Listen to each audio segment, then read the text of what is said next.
El Señor esté con ustedes. Y con tu espíritu. Lectura del Santo Evangelio según San Mateo. Gloria a ti, Señor. Un día salió Jesús de la casa donde se hospedaba y se sentó a la orilla del mar. Se reunió en torno suyo tanta gente que él se vio obligado a subir a una barca donde se sentó, mientras la gente permanecía en la orilla. Entonces Jesús les habló de muchas cosas en parábolas y le dijo: una vez salió un sembrador a sembrar, y al ir arrojando la semilla, unos granos cayeron a lo largo del camino. Vinieron los pájaros y se los comieron. Otros granos cayeron en terreno pedregoso que tenían poca tierra. Ahí germinaron pronto, porque la tierra no era gruesa, pero cuando subió el sol, los brotes se marchitaron y como no tenían raíces, se secaron. Otros cayeron entre espinos, y cuando los espinos crecieron, sofocaron las plantitas. Otros granos cayeron en tierra buena y dieron frutos, unos 100 por uno, otros 60 y otros 30. El que tenga oídos que oiga. Palabra del Señor. Gloria y honor a ti, Señor Jesús.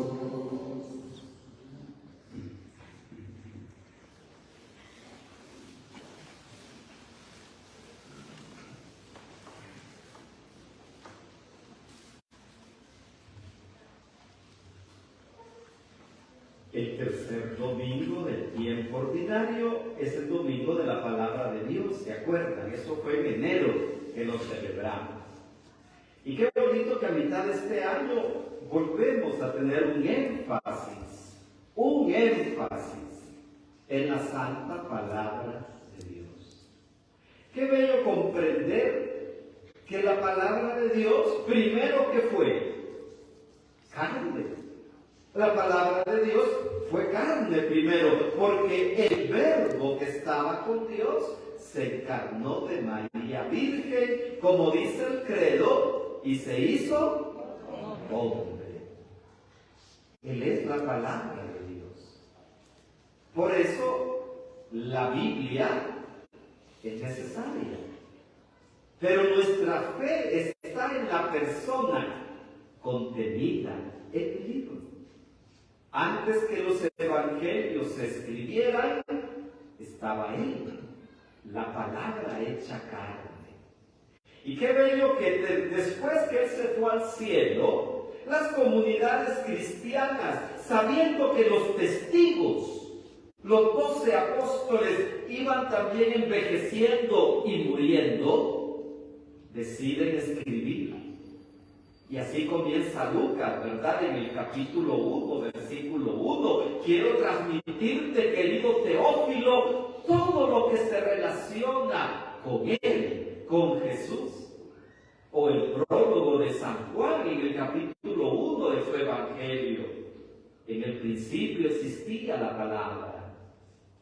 Es al final entonces del siglo I que se va a componer estos escritos sobre Jesús. Y posteriormente Pablo, que se ha convertido al cristianismo y que ha viajado por Asia Menor fundando comunidades cristianas, le dirige unas cartas. Y por eso le llamamos en la lectura, ¿verdad? Hoy hemos tenido un ejemplo, como todos los domingos, de la carta del apóstol Pablo a los romanos. Esas cartas que Pablo escribió, no se imaginó que iban a ser palabra de Dios. Palabra de Dios. Por ello, antes que el documento escrito que llamamos Biblia, estaba Él, la palabra hecha carne. Y estos escritos están, como dice Juan, para llevarnos a la fe en Él. Por eso no somos la religión del libro, somos la religión de Cristo, verdadero Dios, verdadero hombre. Y entonces, ya en el siglo II, como en el 193, se escribieron la lista de los libros oficiales. 27 libros van a componer el Nuevo Testamento y la Iglesia cristiana de ese siglo acepta los 46 del mundo y de la Biblia hebrea, sumando 73 libros. ¿Cuántos suman? 73. Y no lo olviden. Ese conjunto de libros formando una colección recibió el nombre de una palabra griega, biblos, que quiere decir biblioteca, colección. De ahí viene la palabra Biblia, ¿verdad? Que quiere decir colección de libros. Y son 73 que tenemos en nuestra Sagrada Escritura. Pero la palabra, hoy en un mundo que está saturado de palabra de Dios, ¿verdad? Como nunca. Uno va en el bus, hay frases bíblicas. Hay gente que las anda en la camiseta, incluso en vallas de carretera. Pero no somos mejores. Nuestros abuelos, que solo escuchaban la Biblia en la iglesia, porque no había imprentas, porque en el tiempo pasado se cuidaba que este texto quedara en ámbitos sagrados, entonces conocían la Biblia más que nosotros, y más que eso, la ponían en práctica. Cuando del siglo II no había imprentas, se escribía a mano cada libro, y duraban años escribiéndola. Sabemos que San Jerónimo, lo hemos celebrado el año pasado, tradujo la Biblia del hebreo y del griego a la lengua latina. El latín era la lengua como el inglés hoy. Entonces ya hubo un primer esfuerzo de que tuviéramos la Biblia en una lengua que hablaba la mayoría de las personas. Y cuando Gutenberg en Maguncia, Alemania, inventa la imprenta, ¿cuál fue el primer libro que se hizo impreso? La Biblia. Y todavía está en Maguncia el museo que expone la primera Biblia que salió de la imprenta. Hoy tenemos la Biblia impresa. No le voy a preguntar quién no la tiene para no ponerlo en vergüenza. Pero todos debemos tener la palabra de Dios. ¿Para qué? Para que sea semilla en buena tierra. No les vaya a pasar como aquellos hermanos que tienen la Biblia de adorno en su casa. O como aquella señora que encontré yo en un puesto de mercado, agarró la Biblia y pasaba la Biblia por la mercadería que tenía. La Biblia no es un amuleto de buena suerte. La Biblia es semilla que quiere que reventar. ¿Qué quiere hacer la Biblia? Como una semilla en la tierra. Como una semilla en la tierra. Y por eso entonces, qué bella la parábola de hoy. Jesús, que no es nada aburrido, ¿verdad? Jesús inventa cómo hablarles a su auditorio. ¿Y qué hace? Hace parábolas. ¿Y qué es la parábola? Es un cuento con un sentido explicativo para la vida. Eso es la parábola, es un cuento que tiene una explicación para la vida presente. Y así lo encontramos hoy. Miren que no ha perdido actualidad esa parábola del sembrador, que comienza diciendo: el sembrador salió. ¿Qué fuerza tiene eso, no? El sembrador no se queda con la semilla. El sembrador sale a sembrar. Y en esa parábola se retrata la experiencia de la fe, de los que desprecian la palabra, de los que no quieren hacer caso a la palabra, de los que la ignoran, de los que el demonio ataca para que no la cumplan. Así, Jesús, viendo a un sembrador en su tierra, porque no es como aquí, ¿verdad? El sembrador en tiempos de Jesús, en un país desértico, con una temperatura muy alta y con un solo mes de lluvia, que es el mes de enero, el sembrador sabe que no puede sino tirar semillas, para que esa semilla luche y nazca y produzca un día fruto.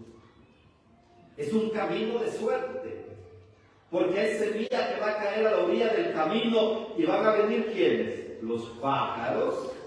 ¿Y qué van a hacer? Se la van a comer.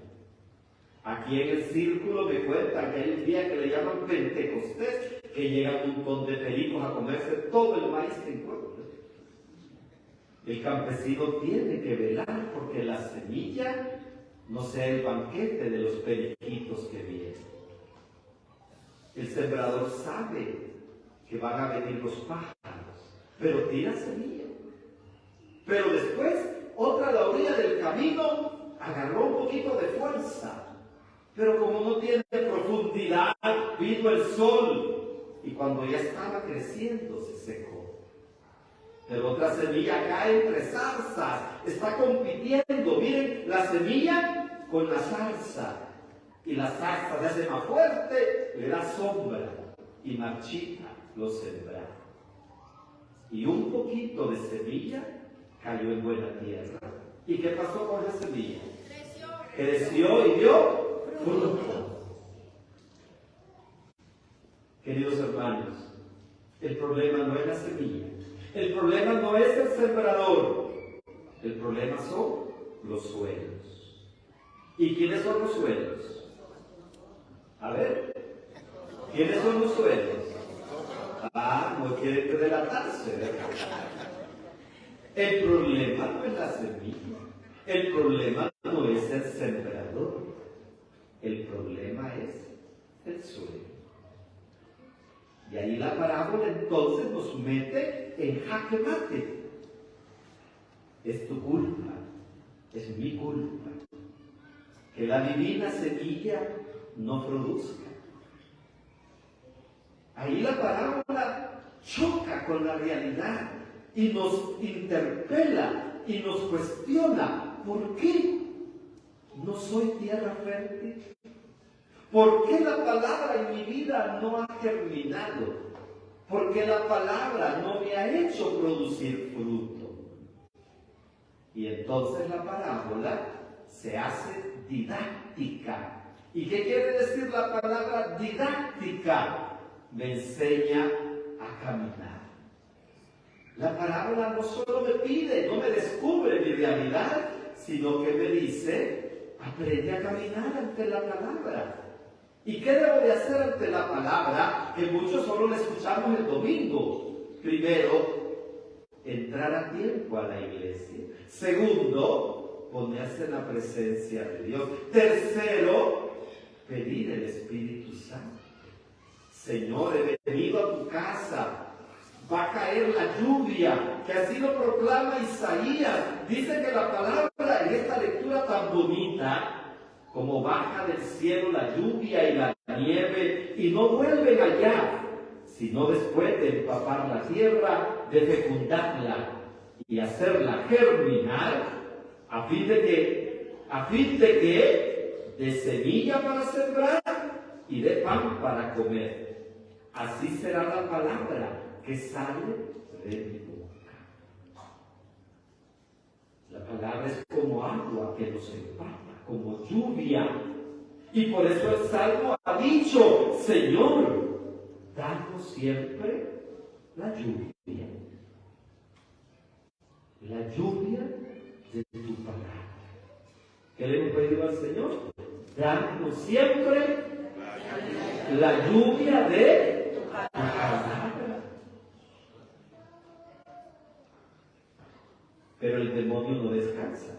Dice la parábola que muchos la reciben con alegría esta palabra, pero cuando ya se va, viene el demonio y le distrae. y no deja que la palabra se quede. Hay personas que ya al salir de la misa se les olvidó la palabra. Y el Señor quiere que la rumiemos. El Señor quiere que esa palabra se quede más tiempo en nosotros. Por eso usa la palabra de Dios de hoy el ejemplo de empapar. La lluvia no es buena en el campo si no empapa la tierra.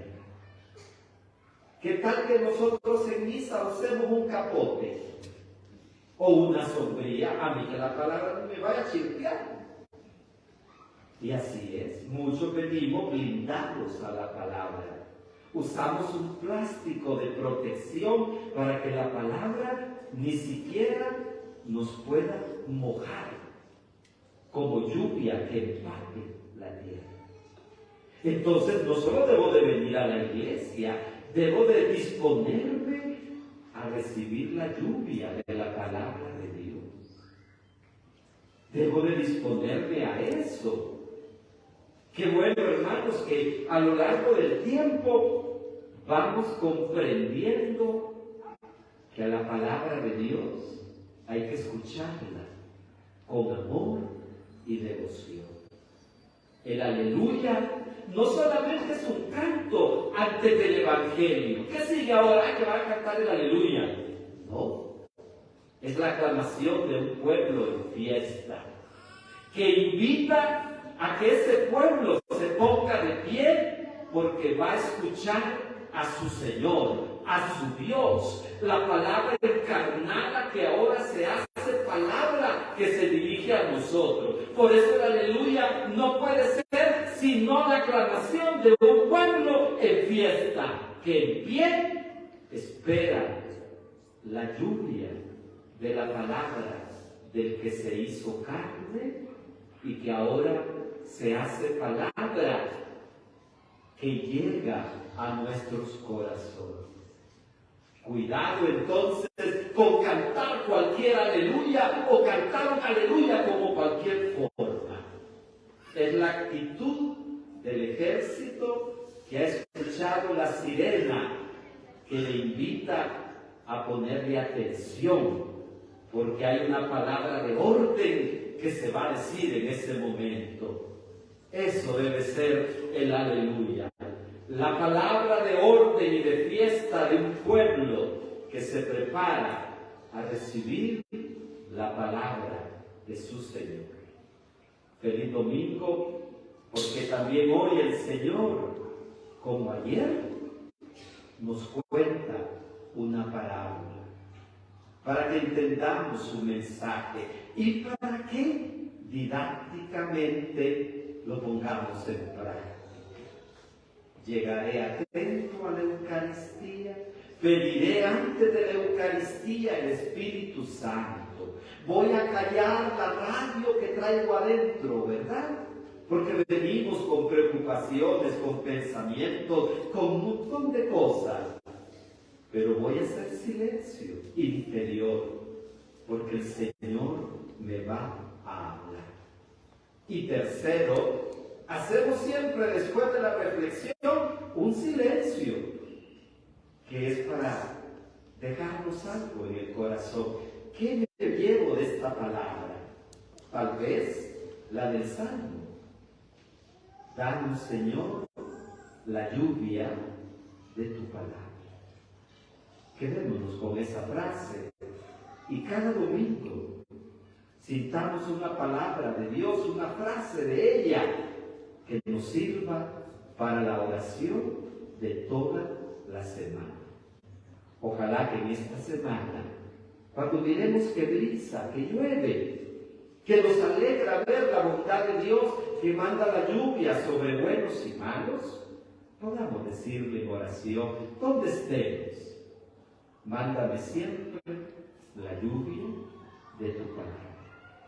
Quiero ser tierra fértil, quiero ser quien produzca frutos para una sociedad, para un mundo, para una iglesia mejor. Y de ejemplos, María. Hoy cuya fiesta vamos a celebrar mañana, bajo el título del Carmen, María es el modelo de la tierra fértil. Ella escuchó la palabra, la custodió en su corazón y solo después le dijo al ángel: yo soy la esclava del Señor. Solo después de haber entendido la palabra de Dios, María entendió que podía ser la esclava del Señor. Que el Señor nos ayude a entender siempre la novedad de esta palabra de vida